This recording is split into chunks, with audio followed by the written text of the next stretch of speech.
Assalamualaikum warahmatullahi wabarakatuh. Waalaikumsalam warahmatullahi wabarakatuh. Izin bertanya Ustadz, apakah benar jika orang yang berhijrah itu akan mendapatkan ujian dari Allah?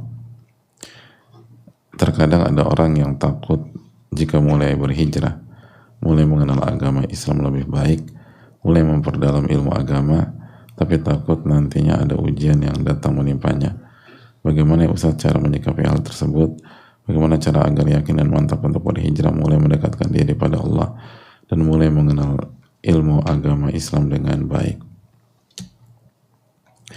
Yang pertama, hadirin sekalian, bahwa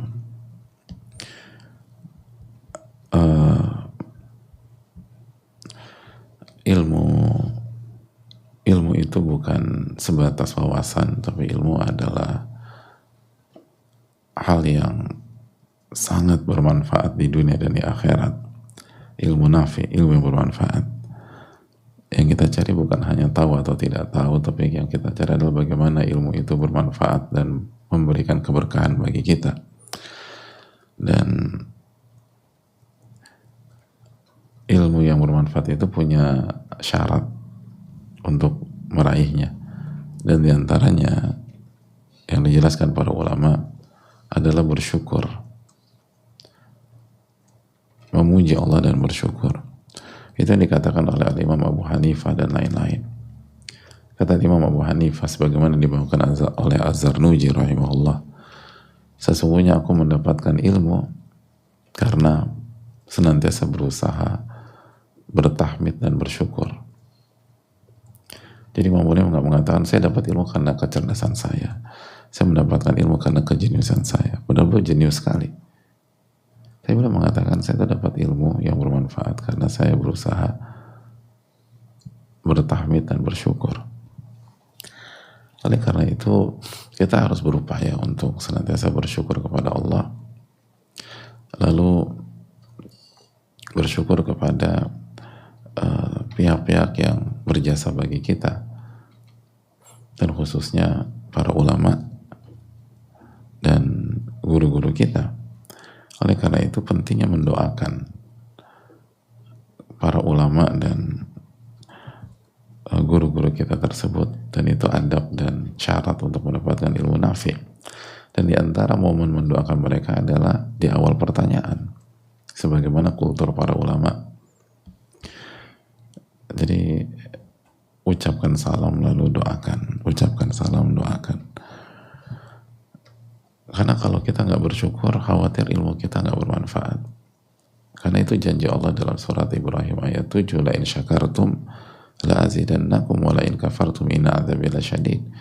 Jika kalian bersyukur, aku akan tambah nikmatku. Dan kalau kalian kufur nikmat, nggak bersyukur, azabku sangat pedih. Dan Nabi SAW bersabda, la yashkurullah ma la yashkurun nas. Nggak bersyukur kepada Allah orang yang nggak bersyukur kepada manusia. Dan Nabi SAW bersabda, man sana'a ilaikum ma'rufan fakafi'uh. Barang siapa yang berbuat baik kepada Anda, maka balaslah. Dan kalau Anda belum mampu balas, maka doakan sampai Anda merasa bisa membalas. Dan kalau nikmatnya adalah ilmu agama, gimana cara ngebalas sampai pada titik setimpal atau selevel? Nggak mungkin. Mau kasih murid, mau kasih 100 miliar juga nggak bisa membalas satu ayat yang dibawakan oleh guru dan ulamanya. Mau ditambah 200 miliar, tetap saya nggak bisa membalas satu ayat yang diberikan dan dijelaskan oleh guru dan ulamanya. Oleh karena itu jangan lupa doakan ulama-ulama kita, karena kita belajar dari mereka. Kita belajar dari Al-Imam An-Nawawi rahimahullah ta'ala dan para ulama-ulama yang lain. Itu penting. Karena yang paling artinya yang inti kita bertanya kan bagaimana mengetahui ilmunya dan bisa mengamalkan. Kita nanya, lalu dikasih tahu jawaban dan solusi yang paling jitu. Tapi kalau kita nggak bisa ngamalin, ya percuma. Gitu. Kita datang ke dokter, dikasih resep obat yang paling bagus, tapi kita nggak bisa minum tuh obat, ya nggak ada gunanya. Nah, untuk bisa punya kemampuan mengamalkan jawaban itu taufik dan hidayah dari Allah Subhanahu wa taala. Dan untuk mendapatkan itu semua kita butuh bersyukur. Dan ini perlu kita ingatkan terus bahwa ini bukan tentang sebatas wawasan dan pengetahuan, tapi ini tentang masalah taufik, lalu cahaya yang ada dalam hati dan kemampuan mengamalkan ilmu tersebut. Tapi mungkin penanya belum tahu atau penanya mendoakan tapi dengan lisan. Tapi ketika diungkapkan dengan tulisan dan tidak ada hal tersebut, maka kita perlu mengingatkan semua pihak yang bisa kita ingatkan. Itu poin yang penting untuk kita camkan, hadirin. Yang kedua, takut berhijrah karena atau ragu berhijrah karena takut diuji. Kan itu ya. Karena tadi bagaimana agar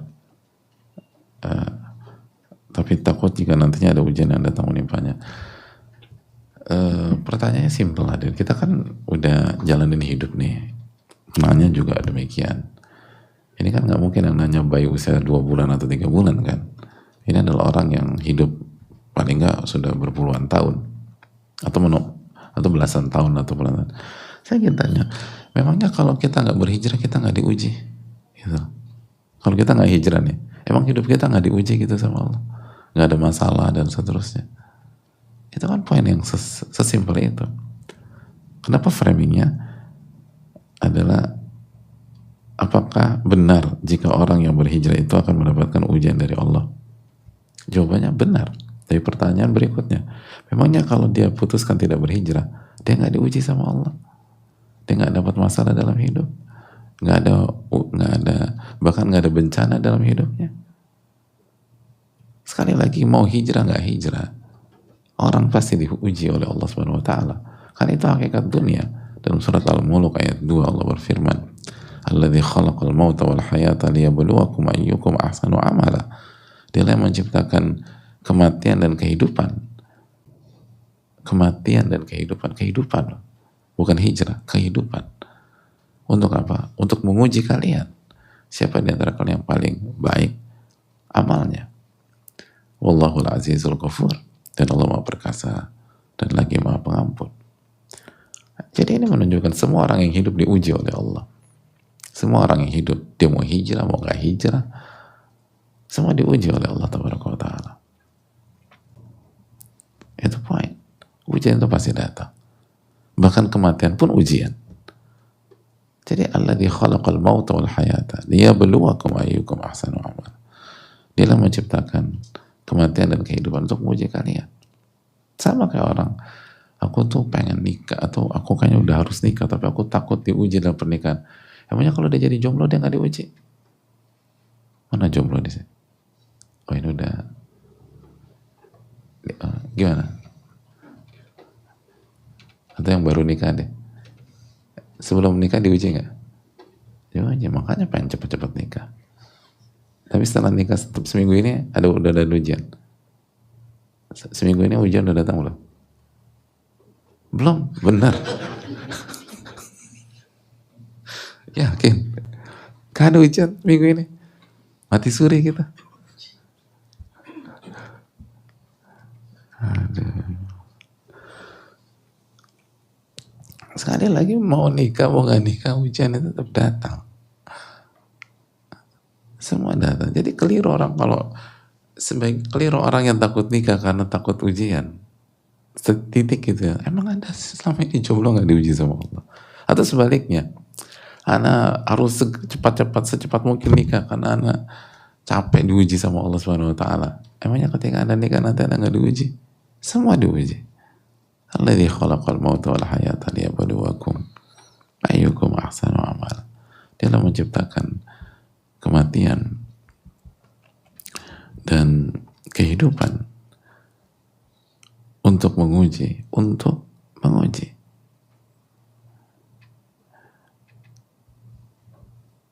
Siapa di antara kalian yang paling baik amalnya? Siapa di antara kalian yang paling baik amalnya?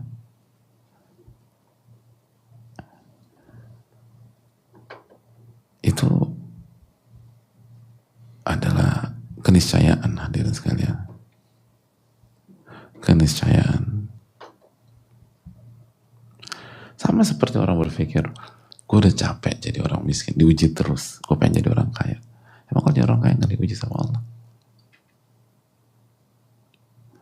Ana udah capek ujian sakit ini, aku pengen sehat. Emang kalau Anda sehat nggak diuji sama Allah? Bukan kalau berfirman dalam surat Al-Anbiya ayat 35, kullu nafsin dha'iqatul maut wa nabluukum bisyarri wal khairi fitnah wa ilaina turja'un. Setiap jiwa akan menghadapi kematian, dan kami akan uji kalian. Kami akan uji kalian dengan apa? Dengan keburukan dan dengan kebaikan dunia. Dengan keburukan dan kebaikan. Dan semuanya ujian, semuanya fitnah, semua cobaan. Dan hanya kepada kami kalian akan dikembalikan. Ujian. Anda jadi orang kaya, ujian. Anda sembuh dari sakit, ujian. Anda dipromosikan, ujian. Anda jobless lalu diterima pekerjaan, itu ujian. Anda punya satu kantor cabang, itu ujian. Anda baru buka pabrik, itu ujian. Semua ujian. Jadi kalau ini yang harus kita camkan, karena banyak kita salah dalam berpikir. Dia pikir kalau hijrah saja dia akan diuji, kalau enggak. Dan kita nggak usah cari teori ini di perpustakaan. Kita cuma butuh cermin, lalu kita lihat sosok yang berdiri di hadapan cermin tersebut. Lihat diri kita. Emang nggak ada ujian dalam hidup ini? Hidup kita dari awal ujian semua isinya. Jadi itu yang perlu kita renungkan dan tanamkan. Sehingga ketika kita sudah sadar bahwa mau hijrah nggak hijrah ujian, mau kaya mau miskin ujian, mau nikah atau nggak nikah ujian, mau nggak punya anak mau punya anak ujian, maka ketika ujian adalah sesuatu yang tidak bisa dielakkan. Sekarang mari kita berpikir, lebih baik mana ketika menghadapi ujian dengan kondisi clueless, dengan kondisi nggak tahu arah sama sekali, nggak tahu ilmu sama sekali, nggak tahu bimbingan dan petunjuk sama sekali, dengan menghadapi ujian dengan kondisi kita punya ilmu, kita punya clue, kita punya guidance, kita punya bimbingan, kita punya arahan, dan seterusnya. Lebih baik mana? Atau mana yang benar gitu cara berpikir? Menghadapi ujian, mengandalkan diri ini yang lemah, atau menghadapi ujian dengan mengandalkan Al-Qawi yang maha kuat, Al-Aziz, Al-Jabbar, Al-Mutakabbir. Mari kita renungkan. Mana yang benar gitu loh, menghadapi ujian tanpa bertanya kepada siapapun. Kita harus putuskan sendiri. Dengan menghadapi ujian, kita bisa bertanya dengan Al-Alimul Khabir, yang maha mengetahui, baik yang global maupun yang detail.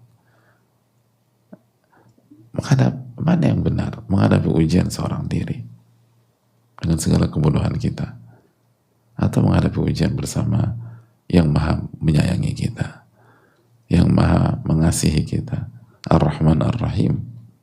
Itu logika sederhana. Ini bukan tentang ujian atau nggak ada ujian. Ini tentang bagaimana Anda menghadapi ujian. Apa bekal Anda menghadapi ujian? Yang satu nggak punya ilmu, yang satu punya ilmu. Yang satu nggak disayang, yang satu disayang. Yang satu nggak disupport, yang kedua disupport.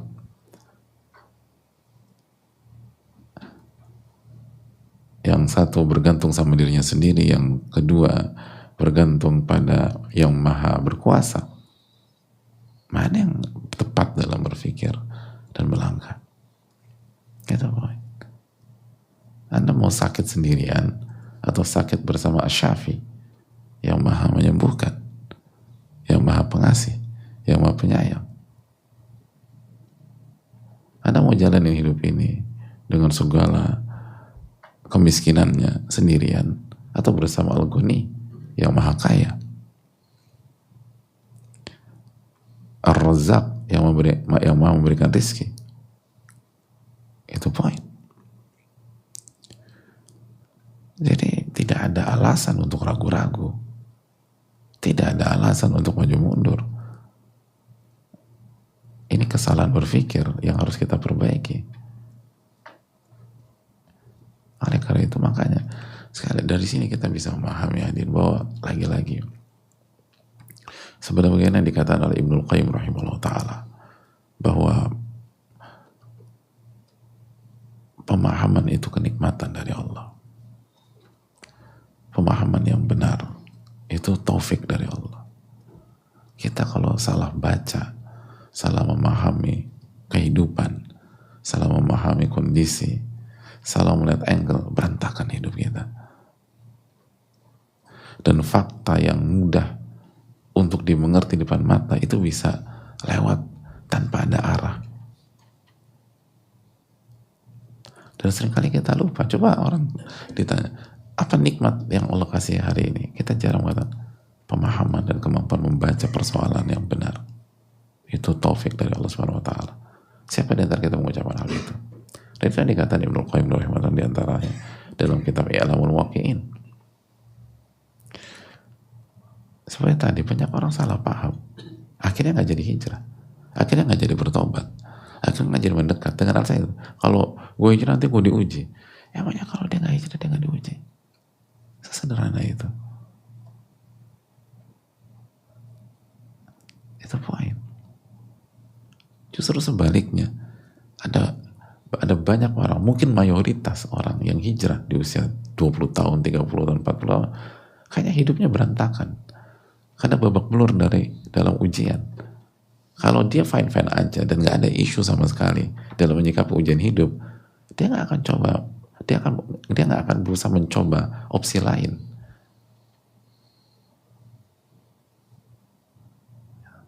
Kalau itu tadi, kalau hidupnya hanya berpindah dari satu tempat maksiat ke tempat maksiat yang lain, tempat hiburan ke tempat hiburan lain yang penuh dengan kemaksiatan, kemungkaran dan dosa, itu bisa menyelesaikan seluruh ujian hidupnya. Dia nggak akan berpikir untuk mencoba opsi ke masjid misalnya, atau opsi ke majelis ilmu, atau opsi bertemu orang-orang soleh. Manusia kan demikian. Makanya ada istilah udah PW gitu. Jangankan kayak itu, kita kajian nyender suruh maju aja berat gitu. Alasannya udah PW. Karena itu kan simpel aja. Manusia itu kalau udah merasa nyaman, gak mau diutak-atik, gak mau disuruh pindah posisi, itu gak mau. Jadi itu menunjukkan bahwa sebelum hijrah pun hidup kita penuh dengan masalah dan gak ngerti gimana cara menyelesaikan, gak ngerti bagaimana cara menghadapi, gak ngerti bagaimana cara merespon dan seterusnya. Itu penting. Ujian itu tergantung jawabannya, dan jawaban itu tergantung taufik dari Allah, lalu ilmu, lalu kekuatan mengamalkan. Yang membedakan anak atau 3 anak ketika ujian fisika atau ujian akuntansi, yang satu dapat 9, yang satu dapat 8, yang satu dapat 4 di kelas yang sama, mata pelajaran yang sama, itu apa hadirin? Soal ujiannya sama, satu kelas. Kok yang satu dapat 9, satu dapat 8, satu dapat 4? Yang membedakan adalah jawaban, dan jawaban bergantung ilmu seseorang setelah taufik dari Allah Subhanahu wa taala. Jadi memiliki ilmu itu kunci, lalu kemampuan mengamalkan ilmu adalah kunci berikutnya, dan semuanya adalah taufik dari Allah Subhanahu wa taala. Itu yang harus kita renungkan. Makanya dari sini urgensi hijrah adalah kebutuhan hidup yang nggak bisa ditawar-tawar lagi. Hijrah itu bukan opsi additional, itu kebutuhan pokok. Kalau Anda nggak hijrah, Anda berantakan dengan segala ujian-ujian Anda. Itu poinnya. Kalau Anda nggak hijrah, Anda hancur dengan ujian-ujian Anda. Anda nggak bisa menyelesaikan dan lulus dan berhasil menghadapi ujian-ujian tersebut. Kalau Anda nggak hijrah, Anda akan menghadapi semua ujian bencana hidup sendirian. Nggak, aku punya teman segala macam. Semua teman-teman Anda itu lemah. Wa khuliqal insanu dha'ifa. Manusia diciptakan dalam kondisi lemah. Semua teman-teman Anda itu dzuluman jahula, kata Allah dalam surat Al-Ahzab. Innahu kana dzuluman jahula. Manusia itu zalim yang minta ampun dan bodohnya luar biasa. Makhluk yang zalim, yang bodoh kok diandelin. Andalkanlah Al-Qawi yang maha kuat, Al-Jabbar, Al-Alim, Al-Muhsin,